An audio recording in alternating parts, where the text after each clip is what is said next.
Hello friends, আশা করি সবাই ভালো আছেন। আজকে একটি নতুন ভিডিও নিয়ে আমি আপনাদের সামনে উপস্থিত হয়েছি। আজকে আমি আপনাদের সাথে আলোচনা করব এমন একটি সাধারণ বিষয় যেটা মাঝে মধ্যে হয়ে থাকে।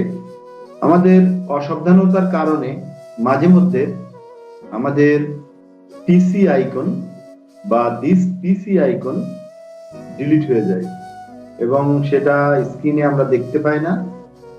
তো কিভাবে সেই পিসি আইকনটি আবার ফিরিয়ে আনা যায় সেই বিষয়টি নিয়ে আমি আপনাদের সাথে আলোচনা করব। তো বন্ধুরা, আসুন আমরা ল্যাপটপ স্ক্রিনে চলে যাই।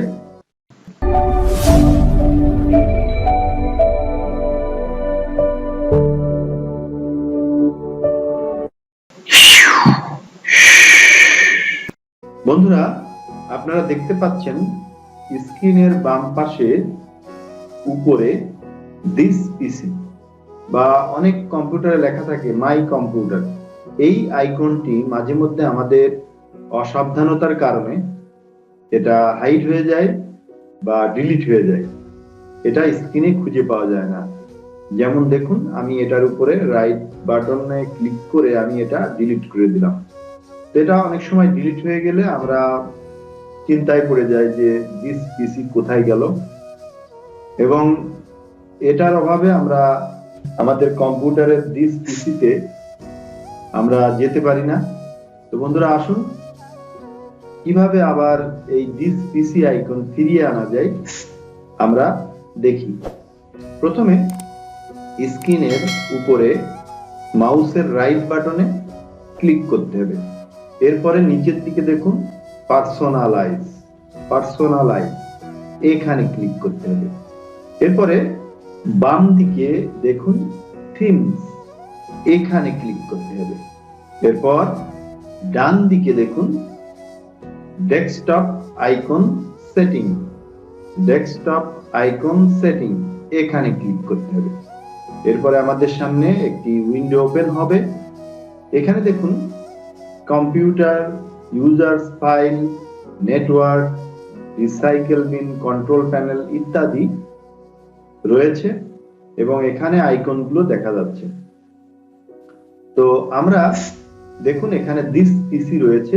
এই দিস পিসি আমরা এখন স্ক্রিনে ফিরিয়ে নিয়ে যাব। সেক্ষেত্রে উপরে দেখুন ডেস্কটপ আইকন, এখানে কম্পিউটার, এর এই ফাঁকা ঘরে আমরা একটা টিক দিয়ে দেব। এছাড়া অন্যান্য যে আইকনগুলো এখান থেকে আপনি ফিরিয়ে নিতে চান সেই ঘরে টিক দিয়ে দিতে পারেন। তো বন্ধুরা, আমরা কম্পিউটার এ টিক দিয়েছি। এরপরে নিচের দিকে দেখুন অ্যাপ্লাই, এখানে ক্লিক করব। এরপরে ওকে। হ্যাঁ বন্ধুরা, এখন আমরা ক্রস আইকনে ক্লিক করে এখান থেকে বেরিয়ে যাব। দেখুন বন্ধুরা, আমাদের দিস পিসি আইকনটি পুনরায় স্ক্রিনে ফিরে এসেছে।